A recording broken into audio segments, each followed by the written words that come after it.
Good morning. It is 7:04 on March 21st, 2013.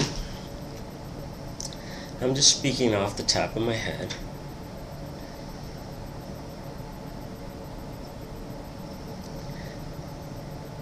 I'm very conscious of the fact that I'm an older father.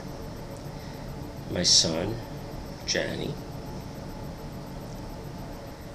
is 2 years old now. And he's my first and only child at the moment.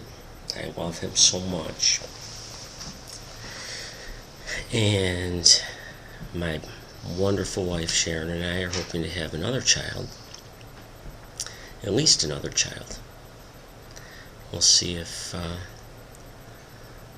what we can do after that. I'm not sure whether we can afford more than two.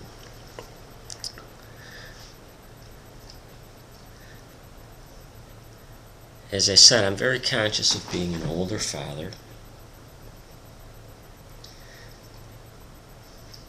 And I know that I won't be with Johnny for as many years as I want to be.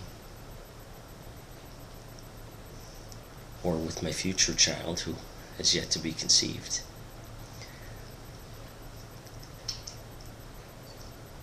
I hope that I can share everything that I have, that I need to share with my children while we're still together physically. I say that because I think we'll always be together spiritually, because I believe that as long as our loved ones live within our own minds, that they're alive for us in an essential way. I know I feel that way about my grandfather Joseph and Xana, and my grandmother Phyllis and Xana, who was born with the name Philomena and then changed it to Phyllis. The words of wisdom that they gave me, their strengths, their love, even their vulnerabilities, things they knew, are still with me, and I knew them so well that if I pause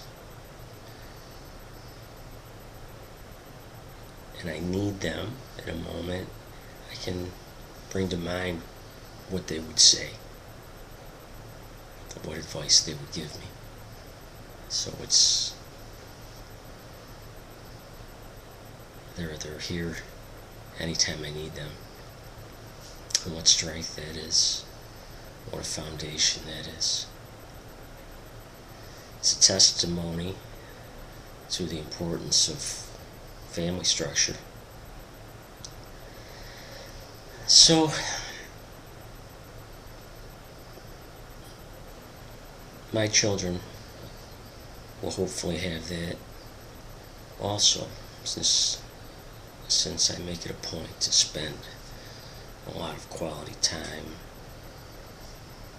with Johnny, and I will in the future too, with my future children. I had a thought. I think it's inspired somewhat by a movie that I'm watching with the kids in school, the high school kids, called Into the Wild. And the protagonist of the movie, named Chris McCandless, is estranged, alienated from his parents. And we haven't finished the movie yet, but I have found out that the parents at one point told the children that they were going to get divorced. And it left me thinking how that must have rocked the world. How that, even though they didn't get divorced, how such a statement must rock the world of children. how serious that is. Thank goodness that my wife Sharon, who I affectionately call Shabby, have such a wonderful relationship that I'm sure we'll be together as long as I'm breathing.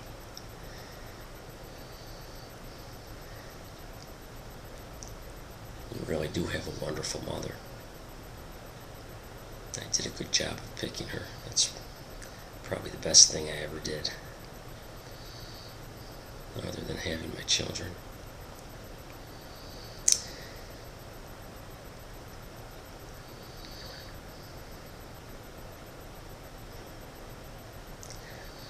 And speaking of your mother,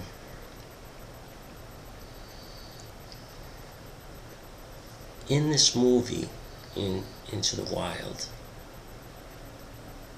Chris, who's now in his early 20s, is that there's a scene in which he's in nature. I don't know if he's in Alaska yet. That's his ultimate destination. But Chris is talking out loud, and he's role-playing what his parents had said, an argument that they had with... Actually, it's his father being verbally abusive to the mother.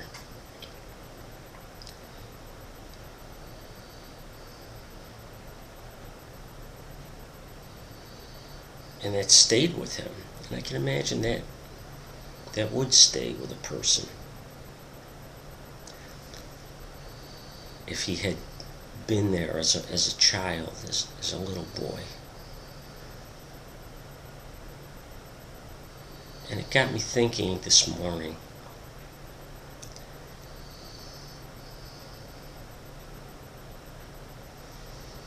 that a man needs to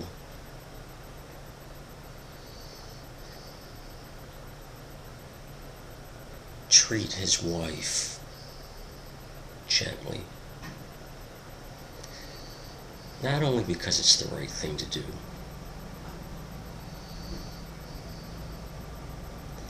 but also because of the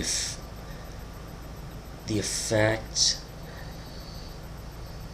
and the influence that the father's behavior has on the son and the daughter.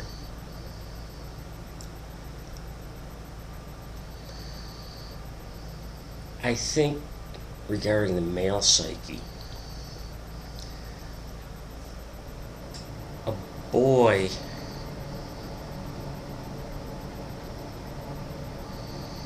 can resent a father who made him feel powerless,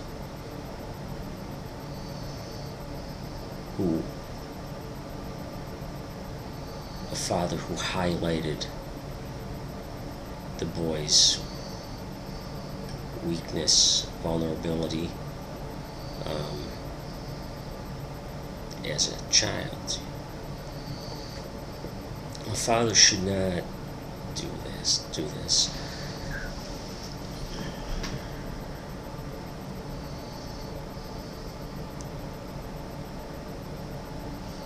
A father should not make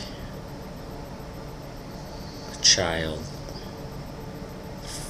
feel weak, feel small, wish that he had the power to fight back. If that kind of a structure is set up in your family dynamic, there's something wrong. The family needs to be in harmony.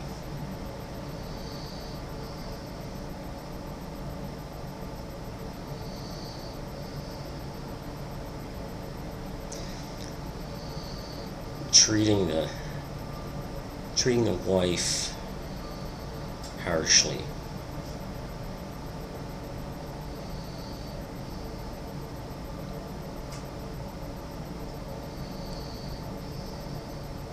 will make the child resent the father. I mean, I'm talking aside from what it will do to the feelings of the wife and the relationship between the husband and the wife, and also how it will make the man feel. Those who abuse others suffer ill effects themselves, I believe. I think you damage yourself when you treat others badly. But I'm talking about the effects on the children at the moment.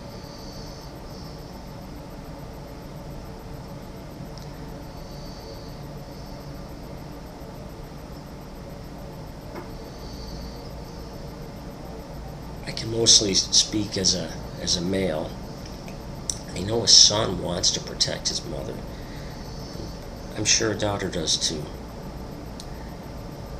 But I think there is something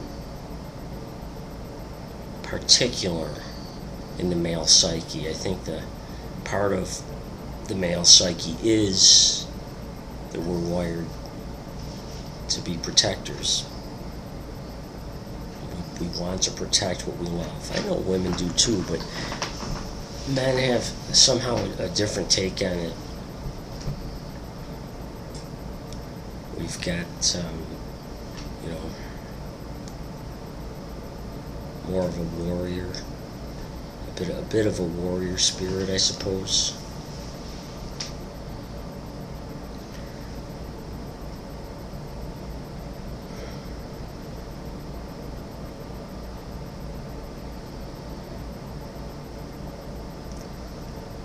So I think that if the father treats the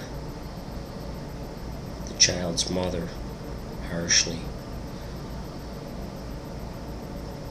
this will cause resentment in the child. It will cause the child to wish that he could fight the father so that he could make the father stop. It will make the child feel powerless because the child can't make the father stop.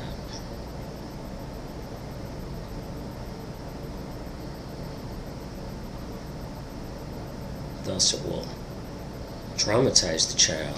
That will be, the child will, this will stick in the child's memory. This will stick in the child's psyche, such that not only will the child resent the father and be distanced from the father, this will erode the relationship between father and son.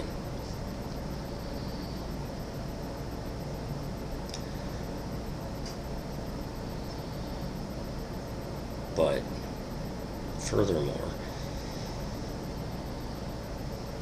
the son may quite possibly act as the father did when he has his own wife and his own children. Thus, the damage will continue.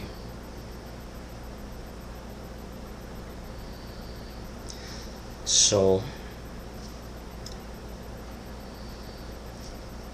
hopefully some of these insights can be helpful.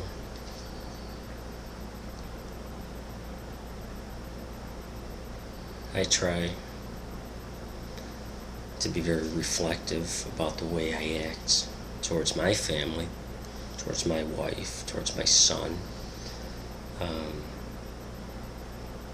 When I'm dissatisfied with something, or when it's time to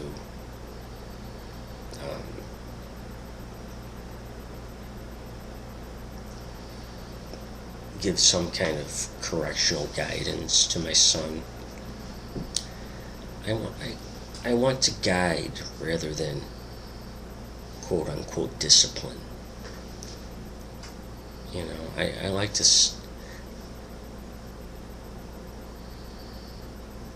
I only say no when I have to.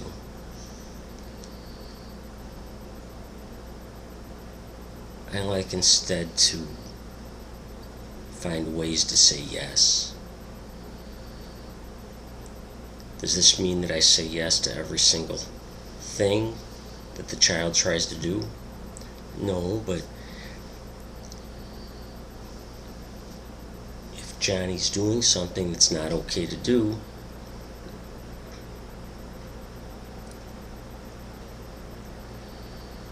I redirect him into something that is okay to do.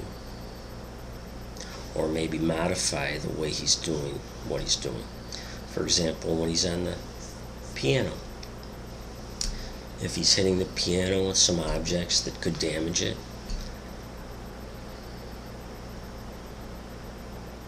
I don't even need to redirect. I don't need to direct him away from the piano. All I need to do is tell him that we'll use our hands on the piano. And then I can say what he can do. We can use our hands on the piano. We can only use our hands on the piano. Go ahead, Johnny. And then I can sing along with whatever tones he hits. You see, so there's an example of how I'm not emphasizing what he can't do. So I'm not making him feel oppressed. I'm not setting myself up as an oppressor that needs to be resented. Instead, I'm like a team leader or something. I'm a helpful guide. Somebody who facilitates nice experiences. Well, I know this was somewhat rambling. I see that it's been 17 minutes and 20 seconds now. But I didn't have any kind of a script. I'm just speaking impromptu. And I see that now it's 7:21 and it's time for me to go to work. It's morning and it is Thursday morning. Okay, have a good day. Bye-bye. See you next time.